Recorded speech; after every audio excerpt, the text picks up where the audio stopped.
Hey there, caffeine comrades, and welcome coffee connoisseurs. Did you know that coffee was once considered a magical fruit? In ancient Ethiopia, legend has it that a goat herder named Kaldi discovered coffee when he noticed his goats dancing energetically after eating red berries from a certain tree. Imagine that! Goats, the original coffee snobs. This legend marks the beginning of coffee's journey from a mysterious berry to the world's favorite beverage. Well, besides water, of course.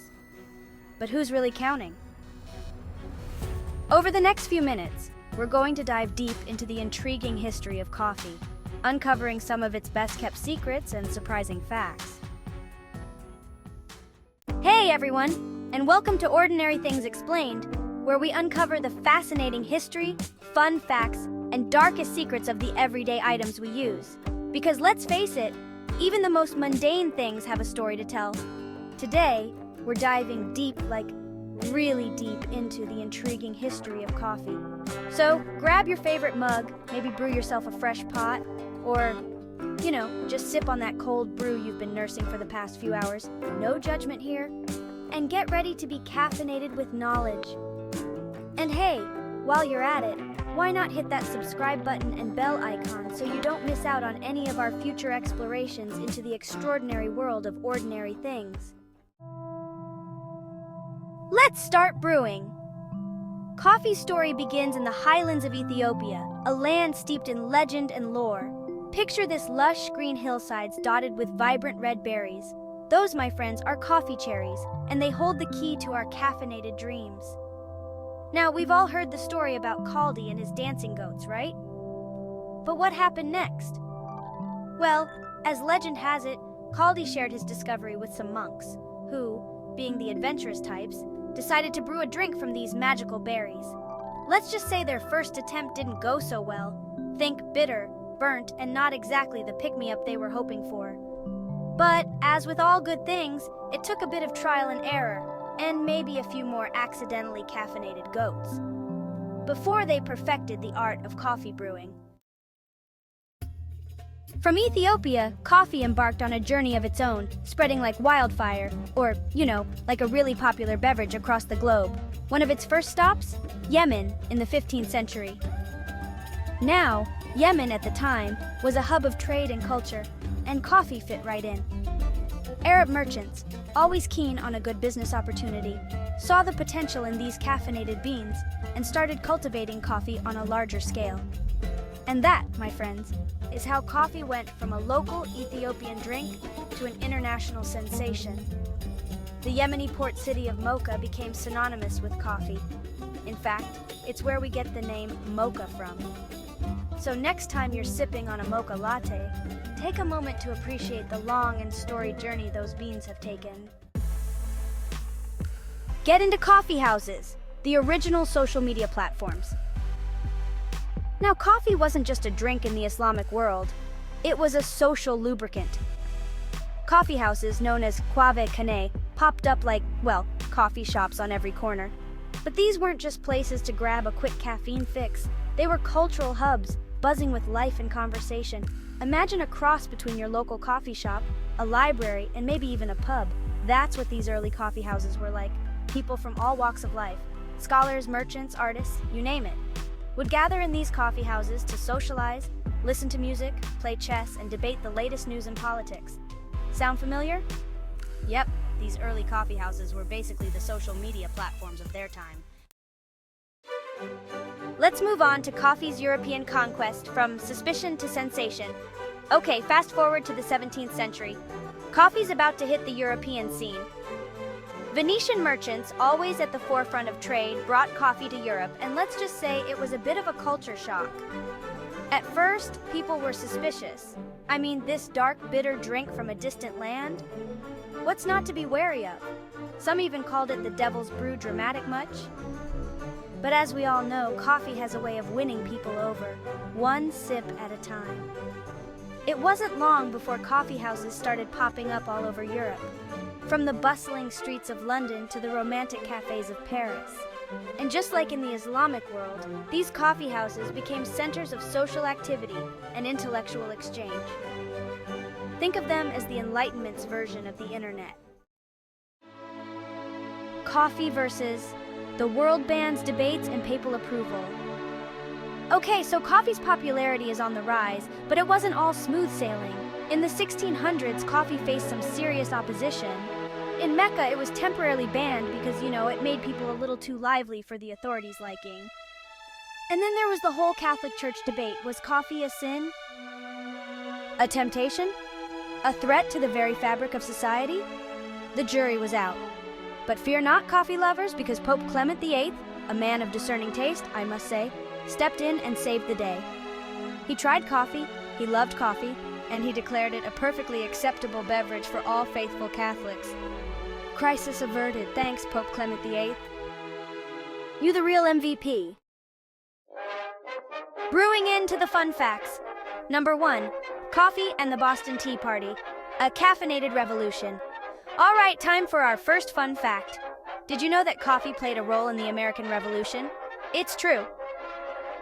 After the Boston Tea Party, drinking tea was about as patriotic as wearing a British uniform. So not very.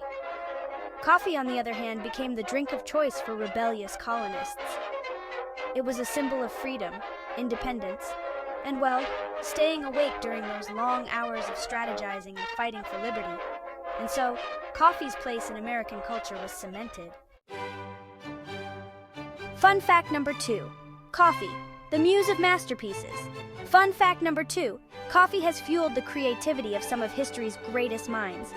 We're talking legendary composers, brilliant writers, groundbreaking scientists, all united by their love of coffee.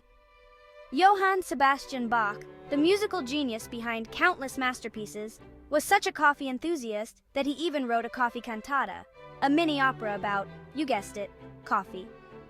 Voltaire, the French philosopher and writer, was said to have drunk up to 40 cups of coffee a day. Talk about a caffeine addiction. And even Beethoven, the maestro of the symphony, was a dedicated coffee drinker, meticulously counting out exactly 60 beans for each cup. The third fun fact, the first webcam because coffee is that important. Ready for fun fact number 3? This one's a bit more recent, but equally fascinating. The first webcam, yes, the technology that allows us to have awkward Zoom meetings and share our lives online, was invented for one very important reason: to monitor a coffee pot. You see, back in 1991, some brilliant minds at Cambridge University were tired of walking all the way to the coffee pot only to find it empty. So, they did what any self-respecting tech-savvy coffee lover would do. They invented a way to check the coffee situation remotely. And thus, the webcam was born. All thanks to humanity's unquenchable thirst for coffee.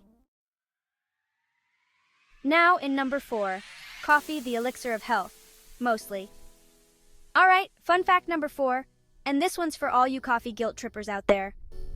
Contrary to popular belief, coffee isn't just a delicious vice, it actually has some health benefits.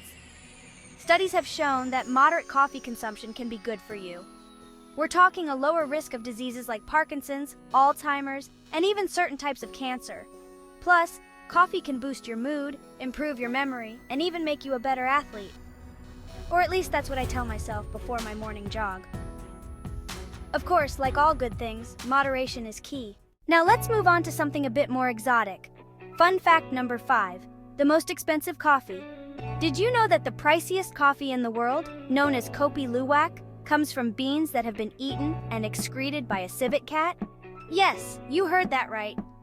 The unique fermentation process that occurs in the civet's digestive system gives the beans a distinct flavor that coffee aficionados are willing to pay top dollar for.